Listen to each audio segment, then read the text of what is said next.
Welcome to the Financial Advisory Podcast. All right. Welcome, everybody, to another episode of the Financial Advisory Podcast.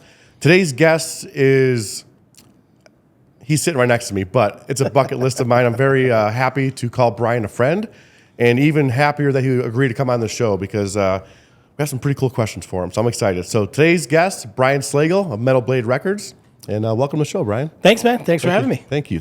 I remember when I first asked you to do this, I was like, man, I got this podcast.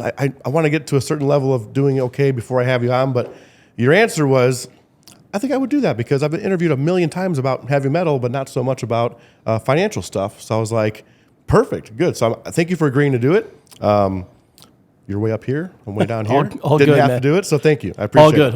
All good. Before that, though, we're here in Las Vegas on location, and Brian's on his way to the hockey game, playoff game. So what's your prediction for the night?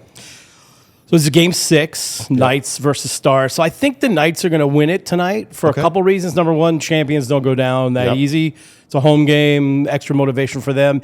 And they're also going to win it to screw with my schedule because I'm trying to figure out where I'm going to. If Dallas wins, I got to go to Dallas for the next round. And if not, then I'm staying here. And there's logistical things everywhere. So if the Knights lose tonight, actually, it'd be better for my life. Yeah.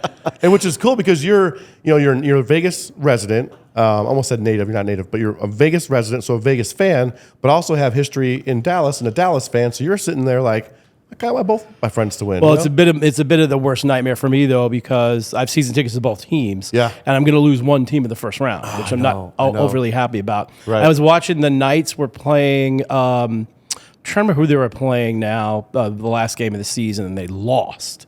If they would have won, they would have played the Kings in the first round. Oh, it was way better. Yeah, and also the Kings were playing the Blackhawks, and same thing. If the Kings had lost, then it was going to be that way too. They would play Dallas, and then the Knights would play Edmonton, which is probably a better matchup for all around. But anyway, it is what it is. How are my Avalanche going to do? Avs are good, man. Avs are good. I mean, it's going to be interesting because whoever wins this series is going to play Colorado. Oh, wow. Yep. Okay. We'll have some banter before via text. Absolutely. That'll be fun, too. Absolutely. So let's get into some stuff. So obviously the name of the show is Financial Advisory Podcast. I was very proud of the name I came up with. Very clever with the logo. I thought you'd like that. But financially, right? So you own a record label, and you've also done other things beyond music to make money and maintain money. So let's go to the origin of creating the label, right? What was that like? Was that something you had to borrow money from? Did you have a stack of cash? Or how did it get going? I had no stack of cash at all, no money whatsoever.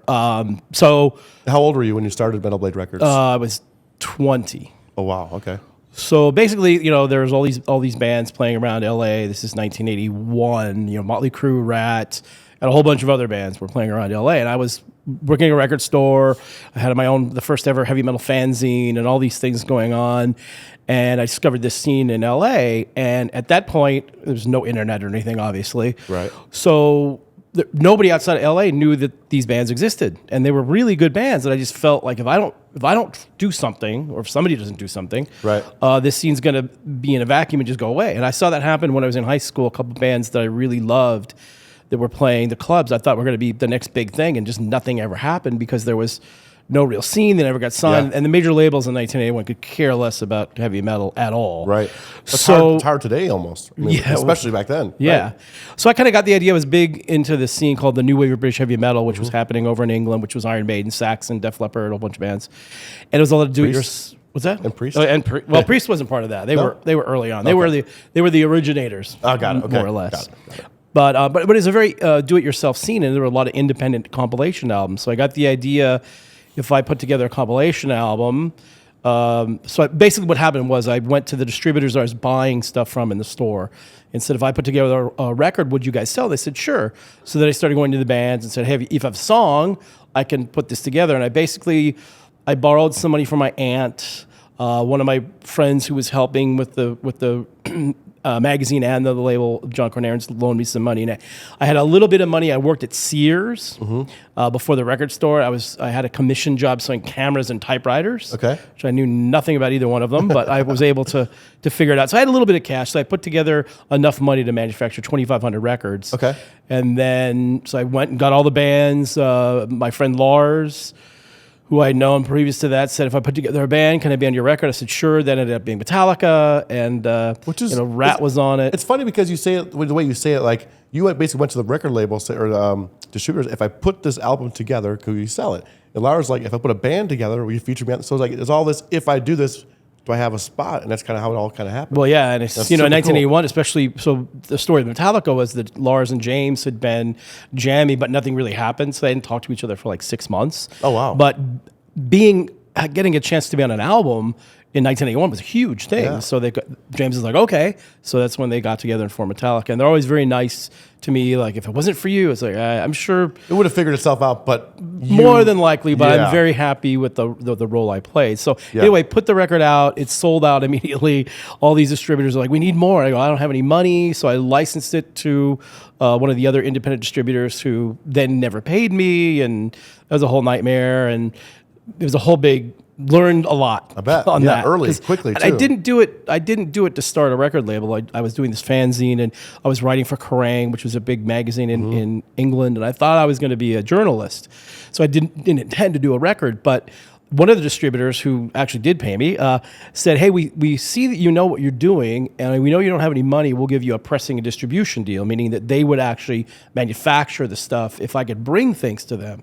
So that's what I did, and it ended up turning into a label, and here we are 42 years later. That is so badass. So how did you get into Metal Blade Records as a name? How is that? It's a fucking awesome name. And it's been awesome for 40 years. It's cool. It's perfect. How did you come up with that name? So originally I wanted to call it Skull and Crossbones Records. Which I'm a big Skull fan and stuff. I had skulls everywhere. That's metal, right? Yeah.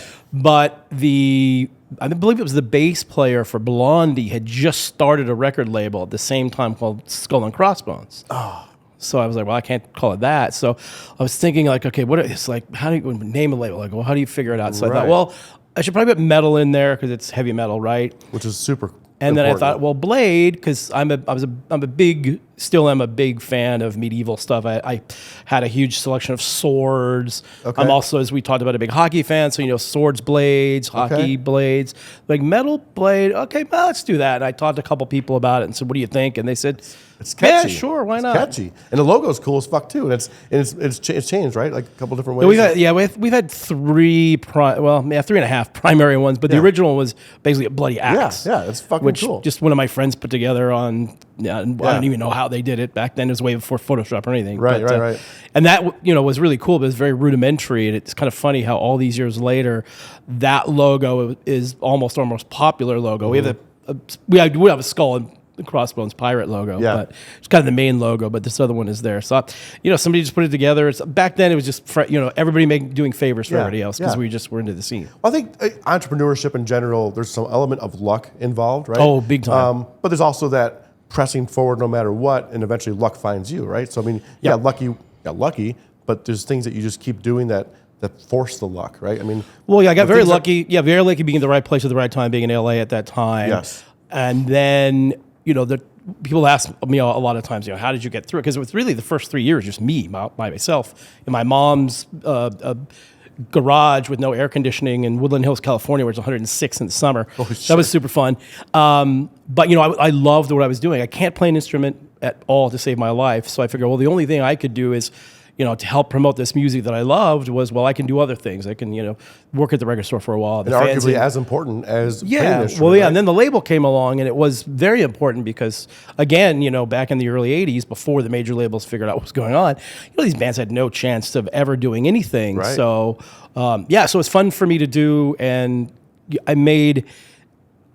so all the years I spent in school, I did 2 years of college, and I dropped out to do the label. all those years of school did absolutely zero to prepare me for running a business. So I took one business class that helped and an accounting class that helped. And back then I took typewriting. So when computers Did you do that came after in, the fact? No, this was before. Okay. This was before. Yeah. But I made every single mistake possible you could possibly make. But I made a notation of that. I said, okay, and I know not to do that again. Yes. Learning from your mistake, and it's not a mistake at that point. It's a learning. Hey guys, sorry to interrupt, but we got to talk about one of our sponsors. Want to give a shout out to a company that's been helping me out, Momentum Commercial Capital.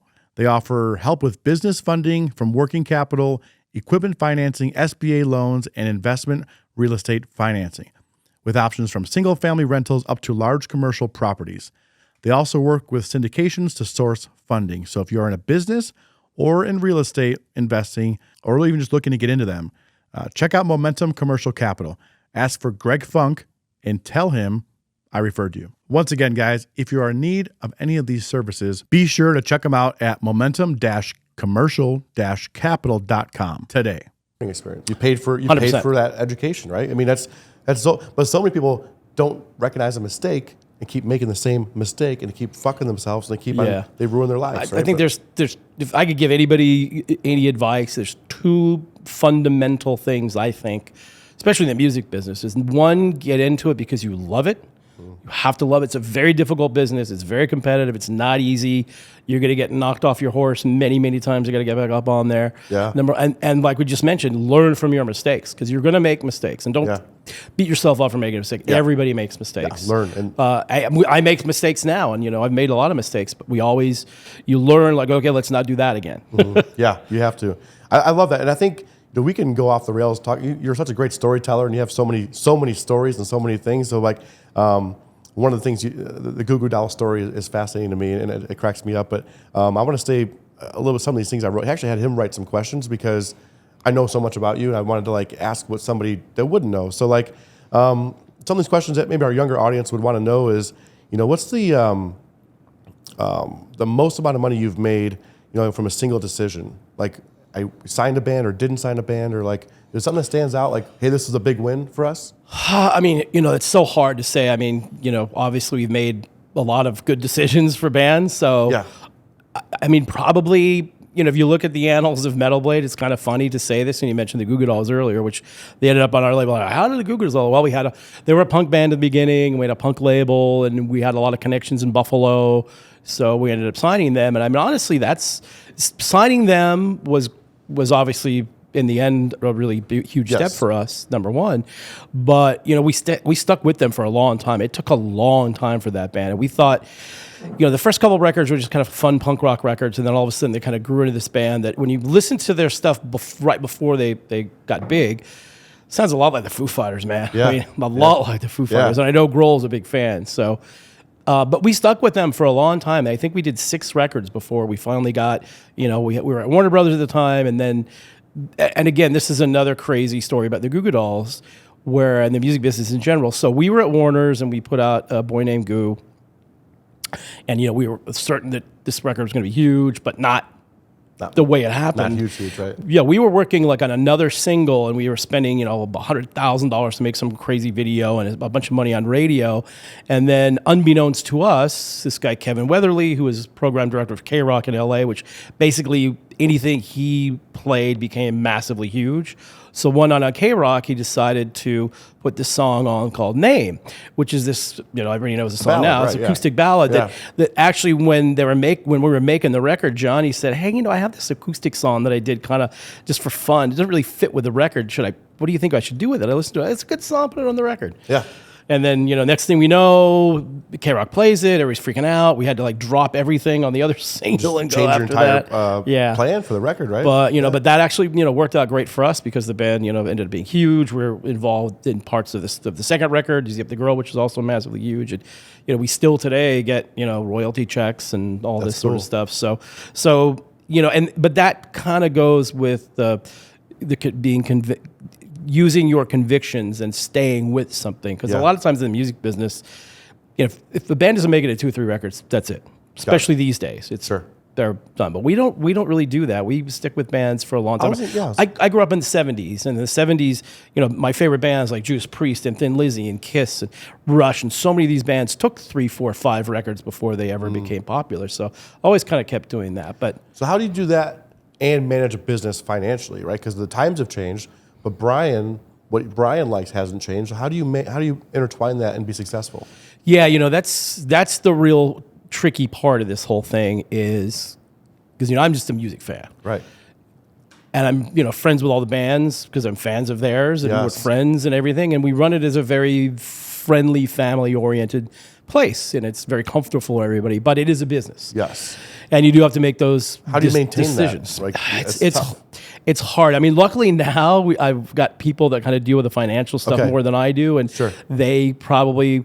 I mean, I'll have some difficult conversations here and there too with managers, but they'll probably do it more than I would these days. I'm kind of more the big picture guy, and talk to the big bands, and talk about the future, and all these different things. So you can do it, but I think the one thing that we've been able to do, and another key point in being successful in any business, is having the right people around you. Yes. I've got a phenomenal staff. It took me a long time.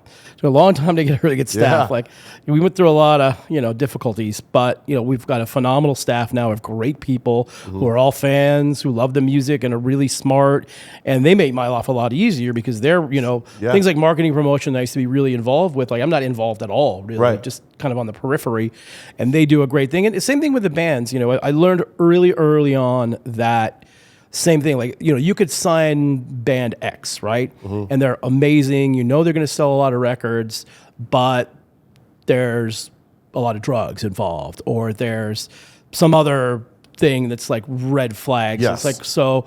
Well, yeah, we could sign them and probably make a lot of money, but the gigantic headache of that makes no sense. You're big on character too. I've noticed that because there's been musicians that will get brought up in our conversations, like, and I won't say any names, but like, that guy's a piece of shit. Like, you care about who they are as a person, not just a musician. I think it's great because, like you said, it's easy to sign, the big dude who's gonna make a lot of money, but maybe he got some charges pending, or maybe he's got some drug problems. Like, I don't want that guy part of me. Yeah, and trust me, I've got managers who manage, a lot of bands that I'm friends with, and some bands that I love, and they tell me like the inside stories are like, woo. The nightmare problems, right? Yeah, 3 o'clock in the morning, phone calls from some guy in jail or whatever. But I do think the fact that all the bands are smart and they're good people and we get along well, it just makes it a lot easier. And that's why I tell everybody, surround yourself with good people, with good, smart people. That will, number one, make your life a lot easier, and number two, you'll be more successful. It's just, that's how it works. So what's the interview process like if I want to work for Metal Babe Records? Is it like, hey, what's your favorite band? No, don't talk to me about that. I haven't hired or fired anybody in about 25 years. Holy shit! Wow. Okay. I can imagine you got to love the music. Like I said, you got to love it, right? And that's huge. And it's like you can't fake that.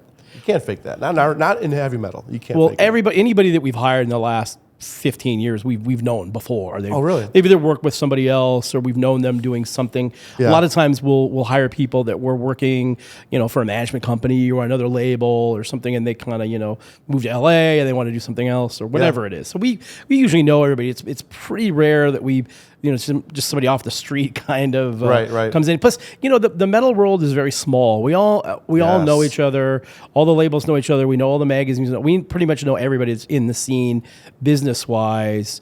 But there were a couple people.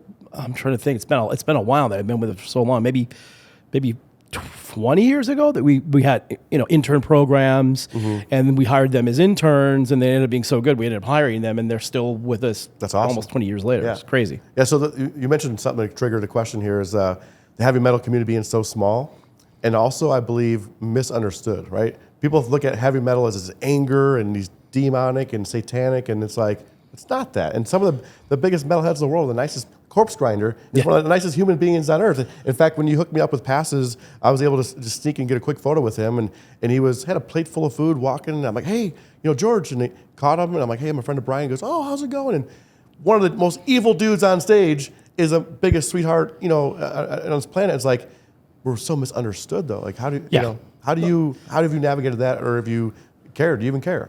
Well, I mean, it's an interesting question because, well, first of all, yeah, all these people are insanely nice people, and you look at a band like Cannibal Corpse, which people are like, oh my god, Yeah. what are they, The sacrificing name alone. goats, yeah, sacrificing goats, and the lyrics and everything. They're the nicest, most normal people. I've been on a bus with them a couple times where I walked on, and they're watching Oprah, Yeah, like yeah. with their wives or girlfriends or something. They're the nicest, most down to earth people, and Yep. again, that's why they're so successful. But I think people look at the imaging and all this stuff, but it's their stories. It's art. fictitious. It's Yep. art. They're Yep. they're painting a picture of something like a horror movie would be.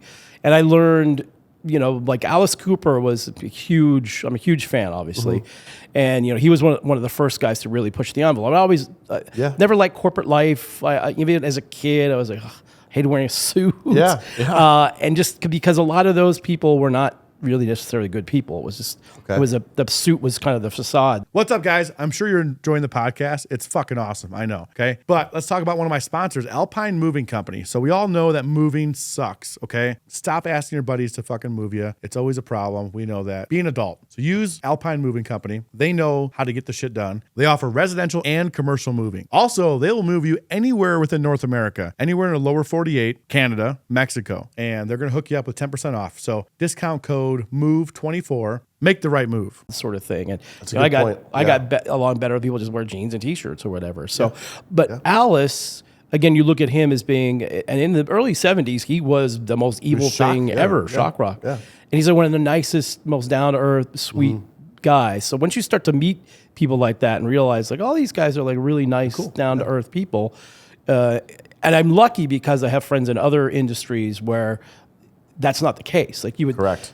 whether it's in the restaurant business or the plumbing industry or whatever it is. Yeah. There's a lot of not so great people in there, Yeah. and you can there's a few obviously in the music business and in Sure. the metal There's- world, yeah. but not many. No, I think generally speaking, it's the opposite of what we look like is how we are, and it goes across the board. And you mentioned something right there about the t-shirts and the jeans and the suits, and to my story of when I switched from building power lines to being in the financial world, I didn't know how people were going to receive me. And I went out and I went to Men's Warehouse and bought a fucking $2,000 worth of suits and all that shit. I'm dressed up and trying to play the part. I got the fucking hand tattoos. I'm like, how's this going to work, And as soon as I took the suit off and went back to my t-shirt and jeans look, I became wildly successful. And it wasn't just the blue collar people I worked with. It was everybody who said the same thing you just mentioned. I'd rather talk to somebody in a t-shirt and jeans versus some dickhead in a suit who is going to screw me over. And there's that suit I feel is such a facade of like, the fancier they dress sometimes, the worse the person is. And it's really like it's weird because it's so true. I've seen it. Yeah, I'm lucky though. I get away with a lot because even in the music industry, a lot of people wear suits, and there's events you have to go to where you're supposed to be wearing a suit. And Yeah. I remember when we first got to Warner Brothers, we had a 4-year deal with Warner Brothers in the early '90s. When I first got there, it was an independent label basically. It was these legends, Mo Austin, Lenny Waronker. It signed Hendrix and Jess, all these people. So, but they would wear suits a lot. I was a young dumb kid. I was wearing t-shirts with cut off, my arms cut off, but they all loved it. It's stuck, and that's what you look like. Well, right? every once in a while, we go to some big meeting with all these other suit guys, and I go, do I need to like dress up? Like, no, way more. You got a pass, yeah. Yeah, even now we have this amazing event in LA called it's the wine dinner. It's the TJ Martell wine dinner. TJ Martell, big music business, music industry charity, but this big wine dinner, and like it's not black tie, but it's fairly nice. It's nice, yeah. And every year I'll wear a nice jacket, kind of, but not like a suit jacket. Yeah. And one year I was talking to the organizers, and I feel because I think I'd gotten in late or something, so I was basically just wearing jeans, tennis shoes, and a halfway decent shirt. Yeah. I was like, I feel so bad. You guys are all dressed so nicely. No, we like the way you dress. the way you look. I get away with it. Certain a people lot. you don't want to see them dress up because it's like it changes what you think of them. That's why I hate going to weddings and funerals because you have to get dressed up. Yeah. But excited. I mean, I saw such a difference in my business when I went back to me. And I thought just the blue collar people would like that. It was like everybody likes that. So many people are aware of the suit disguise bullshit, and it's like when you bring that down in the whole room, it's cool. It works, man. And especially these days when every politician's wearing a suit, we know exactly. how wonderful they all are. Exactly, yeah. But I love it. I love hearing your side of take on things too. On some of these trending topics, like with Taylor Swift and her records, with Scooter Braun and the X Manager and all that stuff, like what's your take on some of that stuff as you be on the record label side of it? Sure. Well, look, several things on that. Number one, and I hate to, paint a wide swath with, a paintbrush or anything, but I'll say it this way, a lot of major labels and a lot of major managers rip off the artists. It's absolutely true. Yeah. So when you look at the Taylor Swift thing, that's probably an extreme thing where, I know there's a lot going on in that to unpack. Yeah. But, she went and just re-recorded everything and she's done okay. Which is pretty cool, I think. Yeah. Whatever you can do to make it work, if you can work around it legally, because it's, there are re-recording restrictions and stuff you have to go through and stuff. But she was able to make it work. But the one thing that I do say is a lot of artists are very outspoken about how much they hate Spotify or any of the streaming services because they're not getting paid. Well, that's partially true. So we pay our bands a lot more than the major labels do, and we're writing 6-figure checks every 6 months to a lot of the bands for streaming stuff. So there's a lot of money to be made there. Okay. But what a lot of the major labels do, especially for smaller artists, like if you're a big artist like every Taylor Swift or the Eagles or Metallica, you're getting the bulk of the money. But the labels have these old school contracts a lot of these bands signed, years and years and years ago, where you get a percentage, like 19%. And that was kind of, or 15 to 19% was kind of the norm, because back then, we had to manufacture the records. There was a lot of inventory. So it's a lot of money stuck into promoting things. But now on streaming services, you don't do anything. You just throw it up there. Yeah.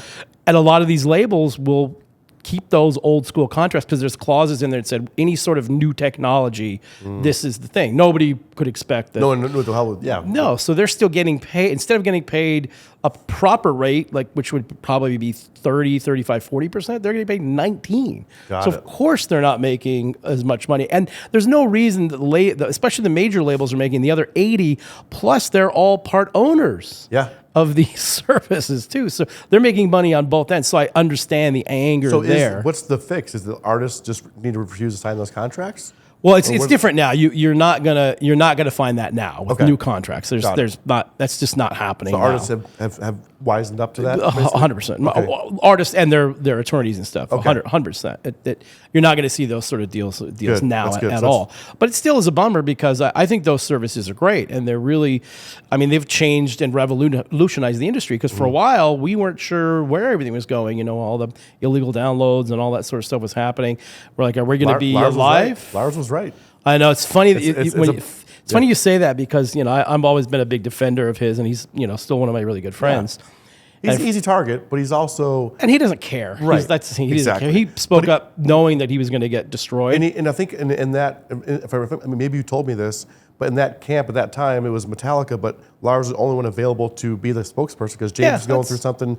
Kirk was going through something. Lars has always been that way, but he wasn't fighting for Metallica. That's what everybody thought. Oh, rich guy. It's not him. He's fighting for all the other artists. Everybody else. Yeah, Metallica's going to be fine no matter what. Getting crushed, exactly. Yeah. So, but it's funny you mentioned that because years later I'm trying to remember where we were. It might have even been when they were inducted in the Rock and Roll Hall of Fame, and we were kind of talking. I don't think it was them, but it's one time I was seeing them, and we started talking about the business and how it's going, and I was telling him what was going on. He said, "So I was kind of right, wasn't I?" I go, "I know you were 100% right." That was, 10, 15 years later, right? It took a while, right? Because when it first came out, people just thought, well, we'll get the song for free, but the records will still sell. And what actually happened was nobody buys records anymore because of it. But I also get what happened. I get it from both perspectives. If you pay $20 for a record at that time and there's one good song on there, that's a ripoff. Yep. And that was happening a lot, way more often than it should be, even in metal bands.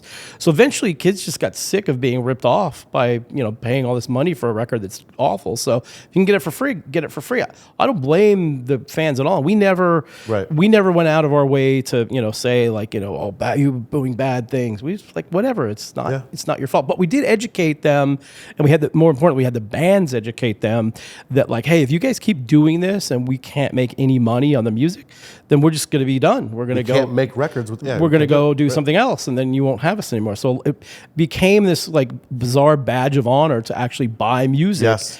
In Then vinyl during started that getting big now too, right? Yeah, during that time frame where a lot of them start. I think country and metal were the two places that started kind of early, where the fans started to go, oh, well, you know, they're right. So they Support my guys. started, Yeah. they started buying stuff. But again, we didn't go against the grain. It's like, hey, I understand why they're doing it. We're not going to have a platform, because people ask me all the time, like, back then, like, what do you think? I go, I get it. Like, I get it. And I also saw the one good thing I liked about that is it seemed to bring back touring more often. Bands had to tour now. Sure. When before maybe they tour a little bit, the records made them so much fucking money. But what it also did, in a kind of in a weird way, it made free access to music. Like, you didn't have to pay for music, so you could listen to things. And number one, it forced bands to make good records. Yes. Because if you don't make a good record, nobody's going to buy it. Yeah. And number two, it also had like if you heard of a band, like let's say you heard of Amon Amarth. It's like, well, you know, before then, the only way you could hear them would be buy a CD or buy an album and Catch it on the radio, maybe. spend the money. Maybe. But now, like, oh, I've heard of that band. Let me go listen to a song for free. Oh, I like it. In And 5 then- seconds. and In then- 5 seconds, it's on your phone. Yeah, Right. and a lot of these bands, especially in the metal world, would not be nearly as big as they are if it wasn't for that. And even to this day, you know, you can go on, you know, a lot of places and listen to they stuff for promote free. What's up, guys? I know you're enjoying the podcast, but I want to pause this. I want to bring some attention to my sponsors, Tequila. I want to go over a few cool little facts with these guys. So they are from Las Vegas, and there's thousands of tequilas in the world. Telson is one out of only 40 tequila brands that owns their own distillery. So it's super unique. It's a big flex, right? It's really fucking cool. So based out of Las Vegas, super rad. Check them out. Use our discount code FINAD20, TelsonTequila.com. Tour typically too. Like I'll get an alert on Spotify. Hey, your band, you know, whatever, it may be in town, and it's working. It took a while to work, but it's working now. Yes, 100%. So it's like a big lag on that, but now we've kind of settled into what the future of music is. It's like,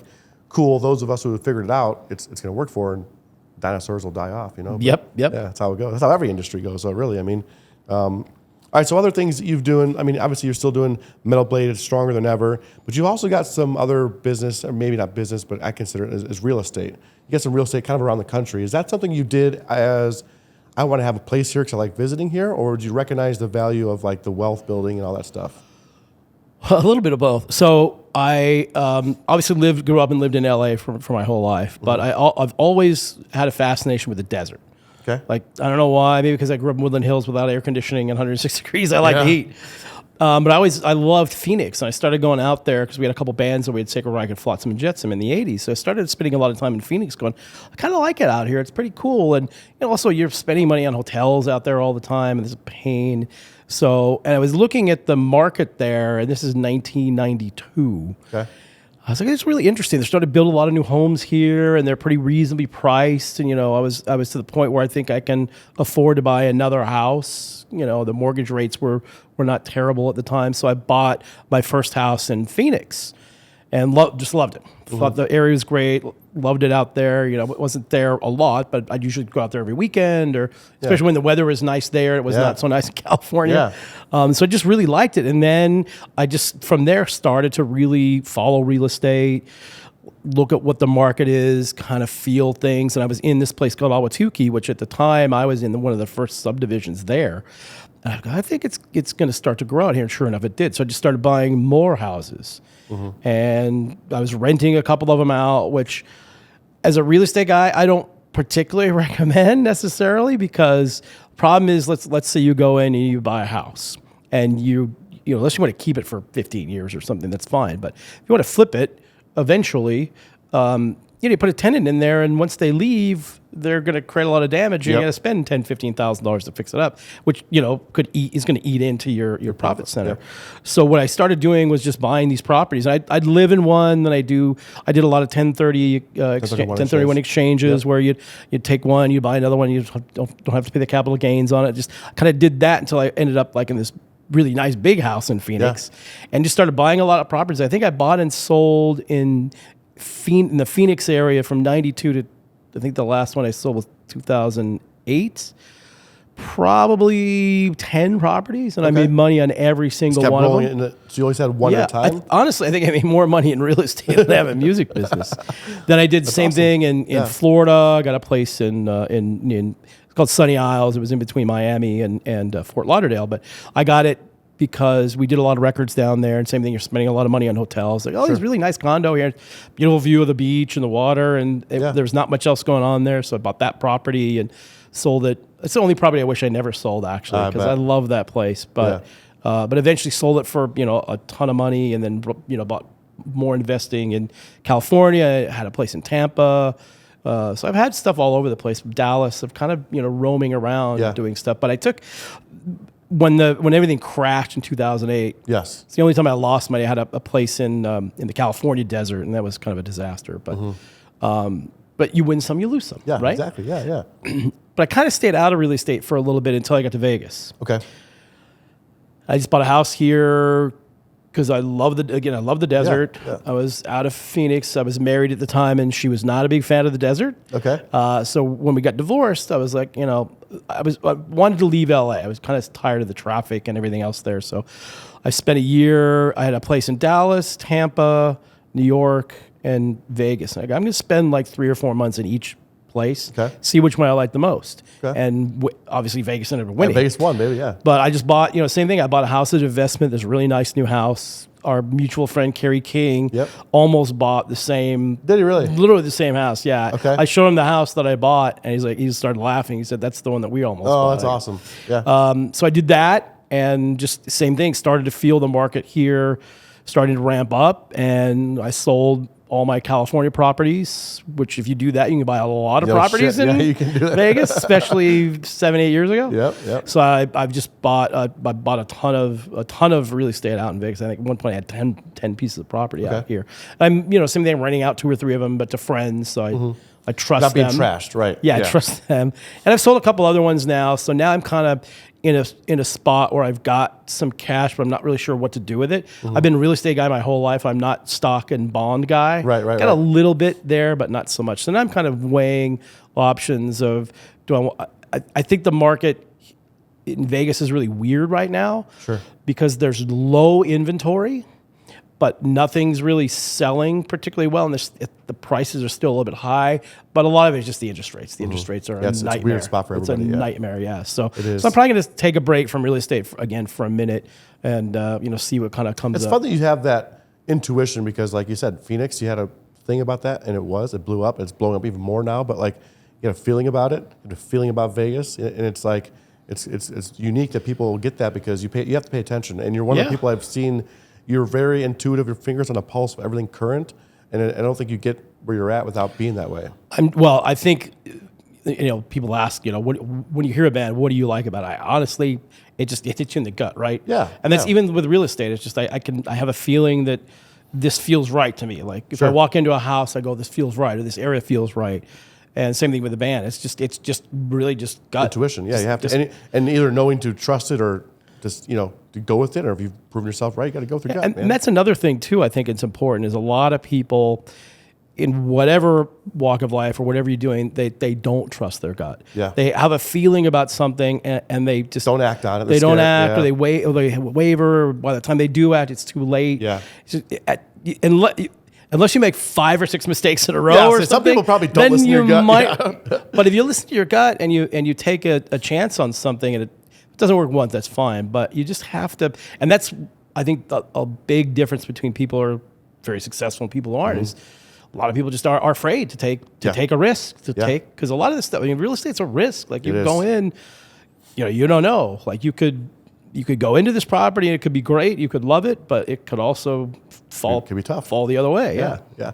I think, like you said, the risk, and I look at life as, the risk is not doing more than doing, right? I feel like if I do it and fuck it up, I'll figure that out. If I don't do it and I miss out on something, that's worse. Well, it's now that there's a whole saying now, FOMO, right? Fear of missing opportunities, which is, most of it's about, people that's not going to a party or whatever it is. Sure. But it's the same thing in business. Like, you're going to have opportunities out there to do things. And even with bands, there's a lot. It happens on pretty much every band. You start out, you start small. You're young, everything's what it is, and then you're 4 or 5 years in, and then you're late 20s, early 30s. Now you got your friends and family in your ear, like, hey, when are you gonna get a real job? And some bands just give up at that point.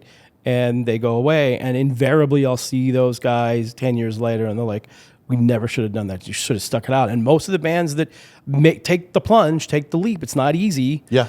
Those are the ones that become successful. A great example of that is Monomarth. The Swedish guys, and the same thing. They were like this little death metal band in Sweden that was doing decently. They had this record, Faded Orange, was kind of the one that kind of turned their tide a little bit. And they were right there. They're like in early 30s, and same thing. A lot of friends and family going, hey, what are you going to do? And we talked to them and said, like, you guys have some potential here, but you got to do this full time. Like if you're going to do it halftime, you can't tour, you can't record, you can't do any of this stuff. You're not going to compete. You're just going to be fall aside.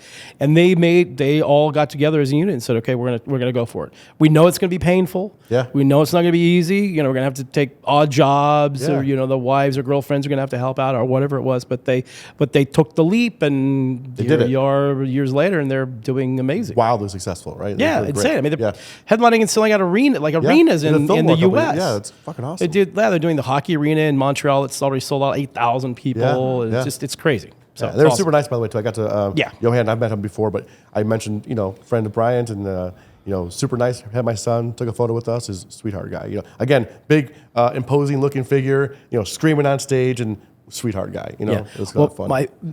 So if you look, we have this band Behemoth in North America, and they're like one of the most, if not the most, extreme bands. Yeah. And if you look at their videos are way over the top. Yeah. They're insanely amazing.